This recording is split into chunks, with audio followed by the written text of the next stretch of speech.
Las tesis que se quedan juntando polvo en la biblioteca no sirven. Mi tesis fue sobre el tipo de cambio boliviano-dólar americano. En su momento calculé que ya existía cierta presión a devaluar. Y hoy, con la coyuntura y el contexto que nos aqueja, con las reservas internacionales en su punto mínimo de los últimos 15 años, con una balanza comercial negativa y una escasez crítica de dólares en el sistema financiero, me siento en el deber y obligación de actualizar mi tesis. Más aún, considerando que soy docente universitario, soy académico, y las universidades no deberíamos solamente enseñar, sino también investigar, innovar, publicar y difundir.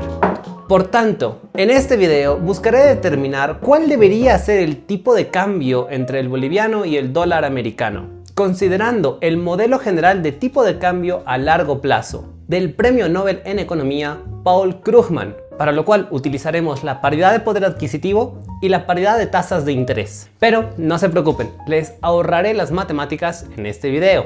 Y con quienes sí tengan interés en ello, podremos conversarlo después, preferentemente en clases, con un café o quizás con un mate.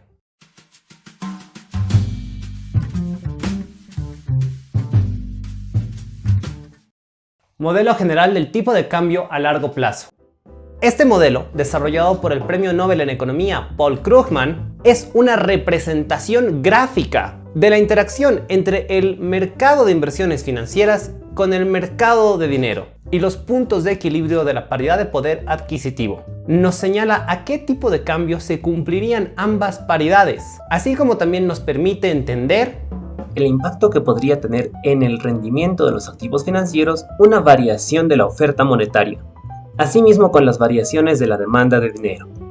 En nuestro caso, utilizaremos el modelo para estimar cuál debería ser el tipo de cambio boliviano-dólar americano, considerando la diferencia inflacionaria entre Bolivia y Estados Unidos, así como la diferencia entre la tasa promedio anual de la Reserva Federal y la tasa de referencia del Banco Central de Bolivia. En el primer cuadrante, en la esquina superior derecha, se encuentra la relación entre la tasa de rentabilidad y el tipo de cambio. El cuadrante inferior derecho señala al mercado monetario, o también llamado mercado de dinero. El cuadrante inferior izquierdo señala a la paridad de poder adquisitivo entre el tipo de cambio y las tenencias de dinero. El cuadrante superior izquierdo señala una relación entre el tipo de cambio de ambas paridades. Que si bien en mi tesis demostré que esta relación no era directamente proporcional, en el caso del tipo de cambio boliviano-dólar americano, mantendremos la relación 1 a 1 entre la paridad de poder adquisitivo y la paridad de tasas de interés por fines de ejercicio.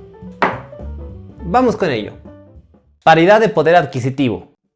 Gregory Mankiw, profesor de economía de la Harvard University, respecto a la paridad de poder adquisitivo, señala que los bienes deben venderse al mismo precio en todos los países, lo cual significa que el tipo de cambio nominal debe reflejar las diferencias entre los niveles de precios. A su vez, el buen Paul Krugman indica que la paridad de poder adquisitivo explica las variaciones del tipo de cambio entre las monedas de dos países en función a las variaciones de los niveles de precios de estos dos países. En otras palabras, y citando mi tesis, la paridad de poder adquisitivo indica que el tipo de cambio debería ser aquel mediante el cual dos bienes iguales, pero en países diferentes, tengan el mismo precio si se miden en las mismas unidades monetarias. Y por si aún no queda claro, le pregunté a ChatGPT qué era la paridad de poder adquisitivo, a lo cual respondió: la paridad de poder adquisitivo se basa en la idea de que en un mercado eficiente, el precio de un bien debe ser el mismo en todos los lugares donde se venda.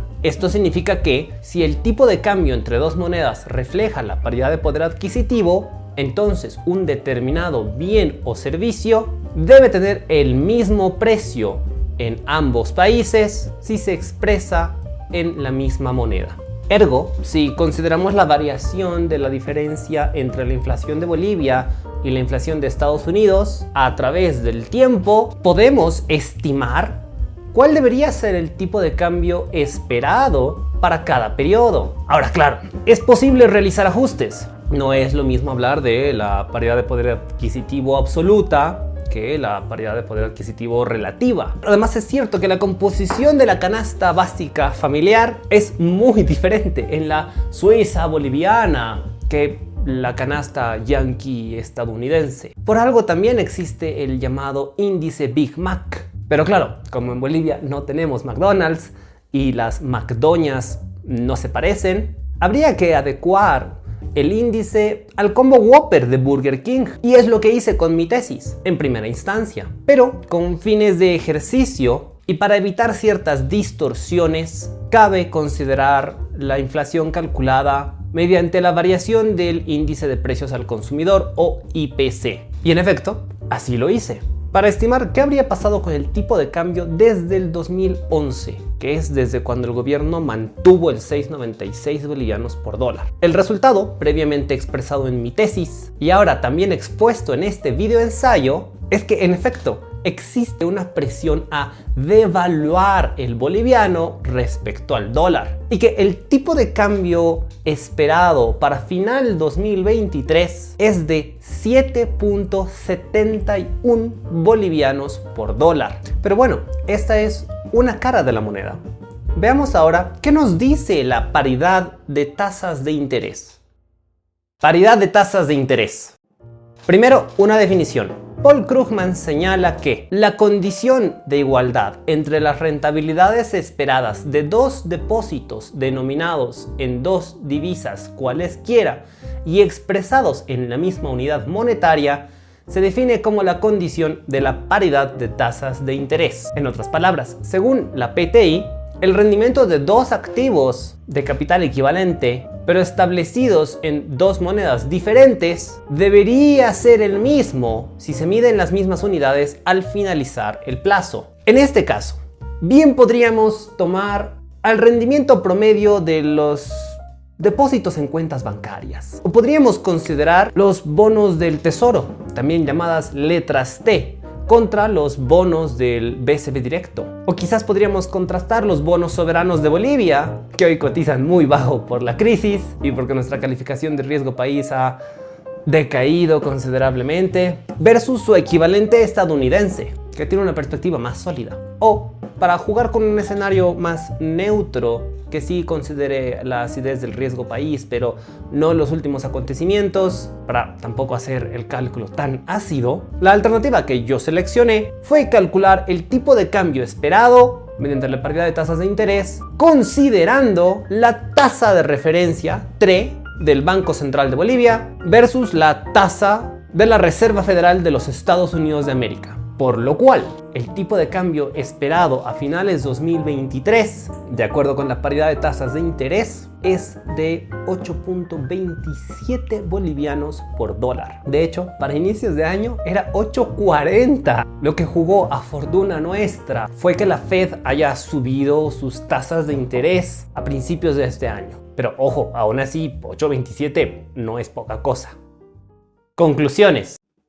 Según el modelo general de tipo de cambio a largo plazo, la relación entre el tipo de cambio de la paridad de poder adquisitivo y el tipo de cambio de la paridad de tasas de interés es directamente proporcional. Si promediamos ambos tipos de cambio estimados para final 2023, estaríamos hablando de un tipo de cambio de 7.99 bolivianos por dólar. En materia de política cambiaria, gestionar una devaluación de tal magnitud no es tarea fácil. Esto señala que, tanto por parte de la realidad del mercado monetario, como la rentabilidad del sistema financiero, así como la pérdida de poder adquisitivo, existe presión a devaluar la moneda nacional. Además, debemos considerar que estamos en un país fiscalmente deficitario, principalmente extractivista, de balanza comercial negativa y con elevada deuda tanto interna como externa, con bonos cuya cotización ha bajado y ahora resultan una opción poco atractiva para invertir. Y que para colmo nuestra calificación de riesgo pues también ha disminuido. Somos un país más riesgoso, la situación es poco favorable. Y aún encima de todo, nos encontramos en un país cuyo gobierno echa mano de las pensiones, de los aportes de los futuros jubilados. Damas y caballeros, el panorama no pinta bien. Bien lo han dicho los economistas. Y esta situación se ha diagnosticado desde hace ya un buen tiempo. Ni el Ejecutivo, ni el Ministerio de Economía, ni el Banco Central pueden hacerse a los sorprendidos, ni pueden echarle la culpa a los gobiernos neoliberales, ni a la breve gestión del gobierno interino, por muy mala que haya sido. Porque el MAS ha estado desde el 2006. Y porque los economistas y expertos vienen publicando en periódicos, en radios, en la tele, en las redes sociales, desde hace años que la situación no es sostenible. Ahora incluso mi tesis fue expuesta en uno de los encuentros de economistas organizados por el Banco Central. Por tanto, los datos están, la evidencia existe, no al día, lastimosamente, porque los datos se nos esconden. Pero sí tenemos un panorama bastante claro de por dónde va la cosa, cómo va la situación. Saque cada quien sus conclusiones. Hagan los cálculos, no me crean a mí. Es lo lindo, es la belleza de la academia, la replicabilidad, el diálogo, el debate objetivo, basado en datos, información. Investiguemos, transparentemos. No le crean al gobierno ni a los medios. Vean la historia. Bajemos nuestro ego. Bolivia no es la quinta maravilla. No lograremos ningún milagro económico. Hay modelos que no funcionan, no funcionaron ni funcionarán. Ni aquí, ni en Argentina, ni en Venezuela, ni en Cuba, ni en Rusia, ni en China. La historia tiende a repetirse. Aprendamos de los errores de otros y de nuestros mismos errores. Hay ciertas políticas públicas no son favorables, no son buenas, no son sostenibles ni sustentables. Pero de nuevo, hagan los cálculos. Este modelo es bien bonito, es súper completo. O si quieren, consideren las reservas internacionales, la balanza comercial y la deuda externa. Llegarán a un panorama similar. Y ojalá con todo esto no solo tomemos medidas para cuidarnos de la devaluación y la inflación en el corto y mediano plazo, sino que ojalá también hagamos un cambio en las políticas de largo plazo, buscando un modelo sostenible. O si estoy siendo iluso en creer que podemos cambiar el modelo, ojalá y que por lo menos los de BOA no cancelen los vuelos que salen del país. Perdón por el final amargo, pero es que así tomo mi mate. Sin más, para ver la parte referida al marco legal, te invito a que veas el primer video de esta miniserie de videoensayos. Y si quieres un panorama sobre las reservas internacionales, deuda externa, pues para eso tenemos el segundo video. Como siempre, yo quedo atento a cualquier duda, pregunta, comentario, consultas, aportes, y para seguir aprendiendo nos veremos en el siguiente video.